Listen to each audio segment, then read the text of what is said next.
Halo, Assalamualaikum warahmatullahi wabarakatuh. Kembali lagi nih di podcast Himatika. Nah, episode kali ini kita akan membahas tentang bincang alumni. Sebelumnya, perkenalkan, aku Zulfa Izati Prisanto, biasa dipanggil Prisa, sebagai moderator. Di sini kita kedatangan tamu spesial nih, yaitu Mas Wahyu. Silakan Mas Wahyu bisa memperkenalkan diri. Halo semua, perkenalkan nama saya Wahyu Widodo. Saat ini saya di semester 8. Nah, Mas Wahyu, kesibukan apa sih kali ini? Saat ini ya, kalau kesibukan biasanya saya bagi menjadi dua. Kesibukan pertama, kesibukan kuliah.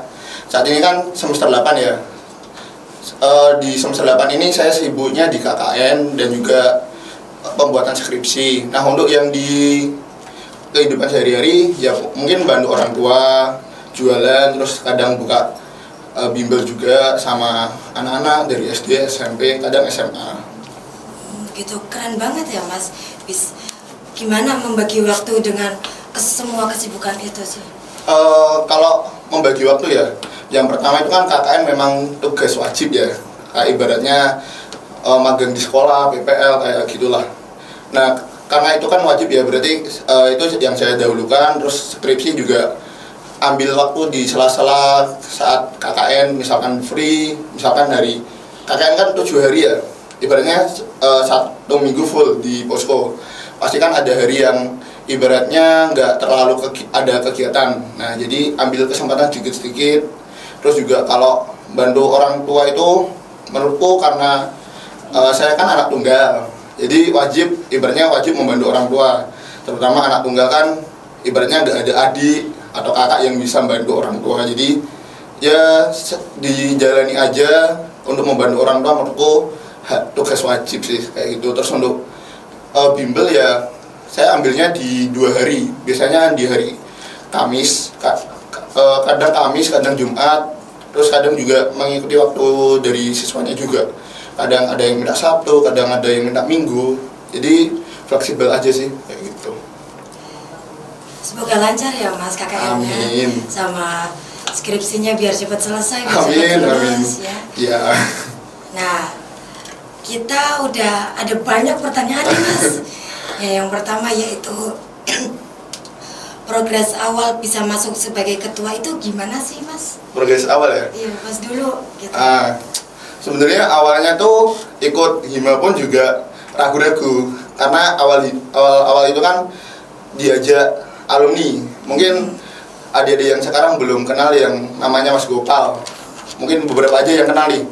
Nah, awal aku masuk hima itu karena diajak Mas Gopal dulu. Mas Gopal itu saat aku masuk berarti tahun 2020 ada Mubes Hima, jadi Mas Gopal jadi ketuanya. Terus aku di WA sama Mas Gopal, saya ingatku WA-nya gini, "Dik, ayo ikut hima." Nah, terus juga aku tanya teman-teman, ada nggak sih yang mau ikut hima? Nah, ternyata ada, ya lumayan banyak lah ada. Terus yaudah, aku daftar hima.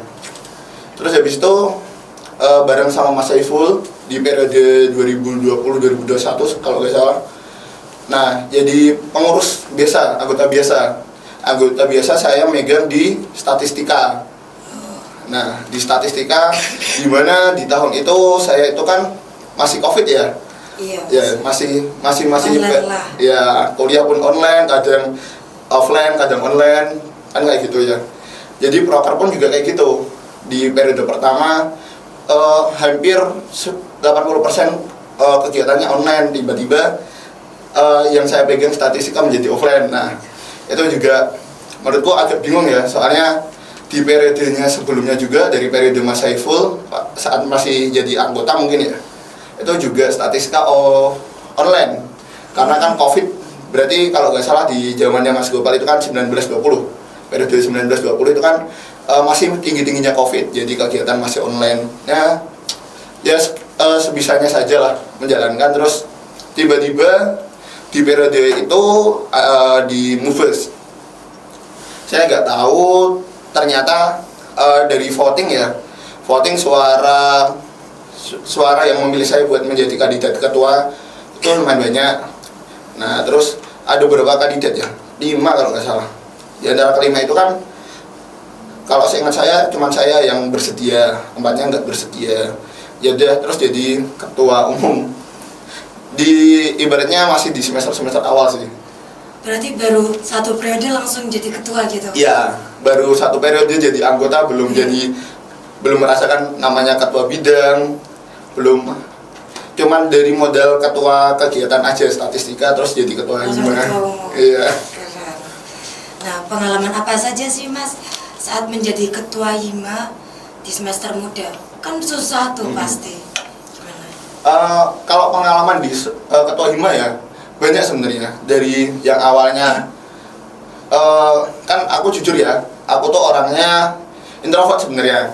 Terus tiba-tiba jadi ketua hima, mau nggak mau kan harus ibaratnya bersosialisasi, bukan hanya dari mahasiswa aja, terus juga ke dosen, kadang ke organisasi lain. Ya pengalamannya ya itu, di mana bisa belajar sosialisasi dulu sama ibaratnya orang baru yang belum kita kenal banget, dari prodi lain juga, terus dari dosen-dosen, terus juga di hima alhamdulillah ada yang mau bimbing. Di periode itu kan masih ada yang ibaratnya masih ada semester anggota yang di semester atas saya, kayak gitu. Nah, tantangan terbesar apa pas menjadi ketua hima Mas? Untuk tantangan terbesar ya di ketua hima itu ini sih, mungkin ini Pak, permasalahan di semua organisasi sih. Jadi adanya miskomunikasi. Pertama adanya miskomunikasi di mana Himatika itu kan dulu kan anggotanya kurang lebih 39 periode saya. Kan lumayan banyak ya. Lumayan banyak, terus kadang saat rapat ada yang nggak hadir, terus akhirnya dia menerima informasi dari anggota lain. Nah dari anggota lain kadang dia saat rapat nggak fokus, jadi informasi yang diberikan ke yang nggak hadir setengah-setengah atau berbeda dari yang seharusnya, kayak gitu sih.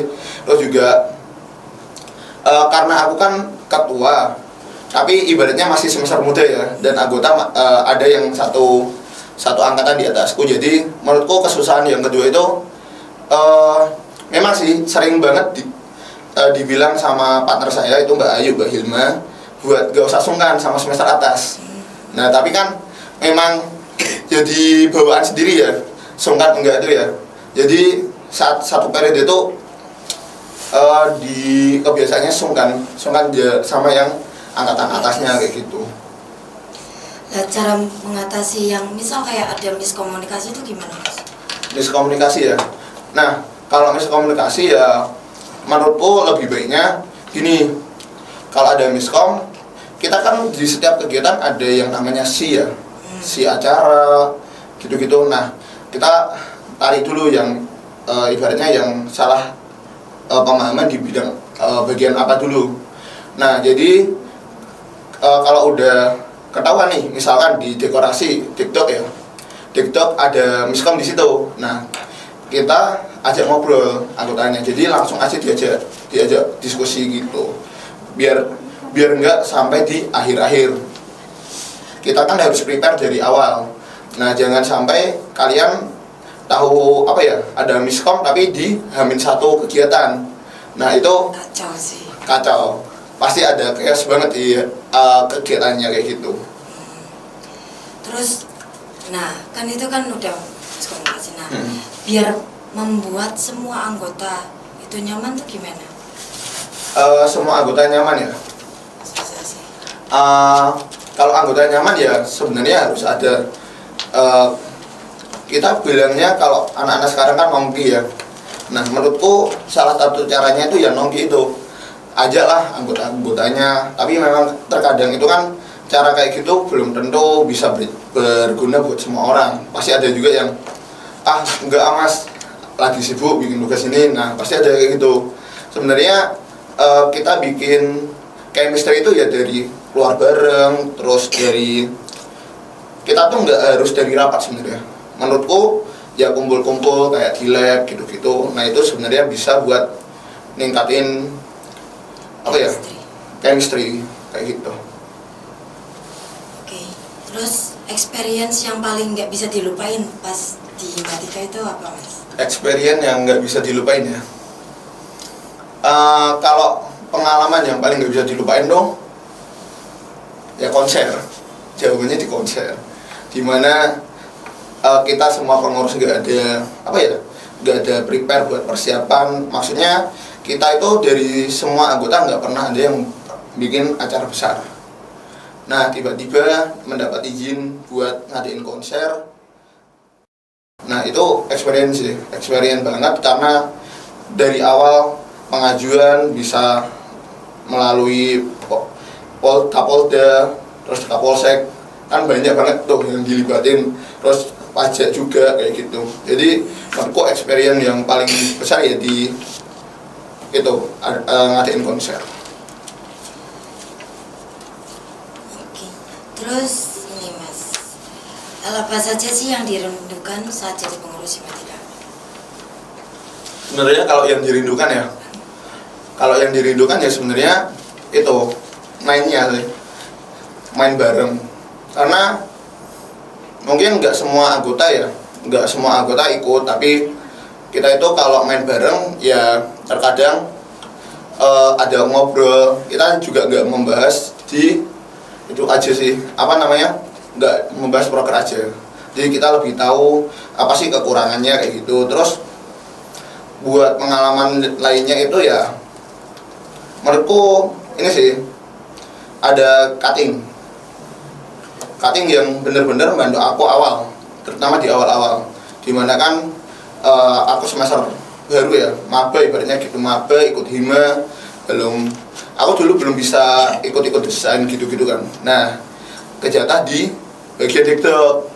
Nah, ada satu cutting lah, itu yang bantu banget buat tugas dibikin pamflet lah, bikin dokumentasi lah. Nah, itu ada. Selanjutnya, apa saja yang Mas Wahyu dapatkan selama di Himatika? Pertama, yang saya dapatkan di Hima ya, satu, mesti teman jadi banyak. Yang awalnya gak suka sosialisasi jadi banyak. Terus kedua, juga mulai kenal-kenal sama dosen. Terus ketiga, ini sih, mungkin kalau kita cuma fokus di kuliah kan kita nggak tahu ya apa sih prepare buat ngadain acara.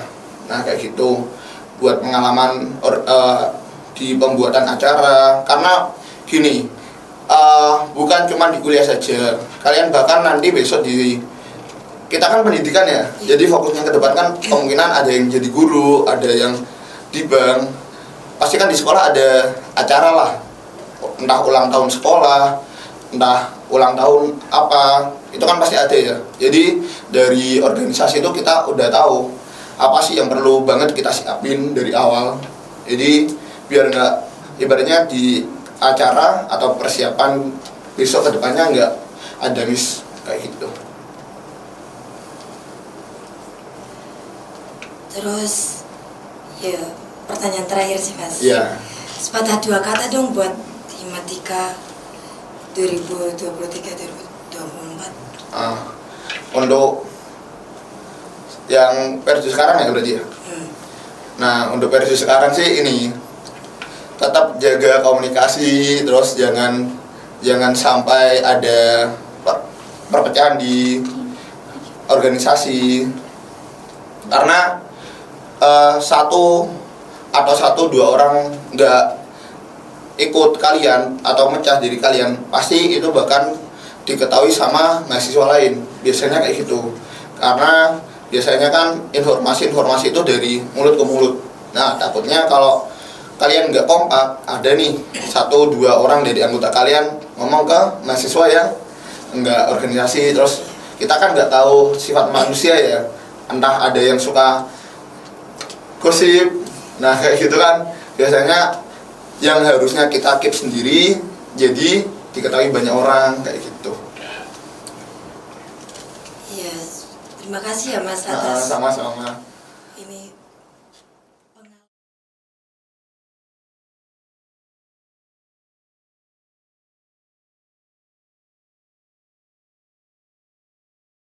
Sekian dari kami, jangan lupa like, komen, subscribe, share, dan jangan lupa follow Instagram dan TikTok Himatika Upgris. Sampai jumpa di podcast selanjutnya. Wassalamualaikum warahmatullahi wabarakatuh. Dadah.